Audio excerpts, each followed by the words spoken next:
নমস্কার, আমি doctor Riten Kumar Samaddar, consultant hepatologist and gastroenterologist. Jaundice হলো আপনার চোখ হলুদ হয়ে যাওয়া এবং ইউরিন হলুদ হয়ে যাওয়াকে আমরা সাধারণত জন্ডিস বলে ধরা হয়। জন্ডিস অনেক কারণেই হতে পারে, তার মধ্যে প্রধান কারণ হলো লিভারের ইনফেকশন, অথবা যদি পিত্তনালীতে কোনো অবস্ট্রাকশন থাকে সেক্ষেত্রে জন্ডিস হওয়া কমন। এই ক্ষেত্রে আমাদের জন্ডিস হলে আমাদের যা যা লক্ষণ হতে পারে সেটা হলো, জন্ডিসে আপনার গা হলুদ হয়ে যাবে, চুলকানি হতে পারে, বা আপনার খিদেটা কমে যেতে পারে।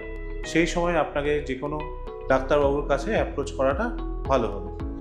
জন্ডিসের অনেক রকমের নিরাময় হয়, তার মধ্যে কিছু ক্ষেত্রে ওষুধ দিয়ে নিরাময় করা হয়, অথবা অনেক সময় আমরা একটা অপারেশনও করি যেটাকে ইআরসিপি বলে, যে ক্ষেত্রে পিত্তনালীতে কোনো অবস্ট্রাকশান, পাথর বা কোনো অবস্ট্রাকশান হয়ে আছে, সেক্ষেত্রে আমরা ইআরসিপি করে সেই পিত্তনালীর থেকে অবস্ট্রাকশানটাকে কাটিয়ে জন্ডিসটাকে নিরাময় করি।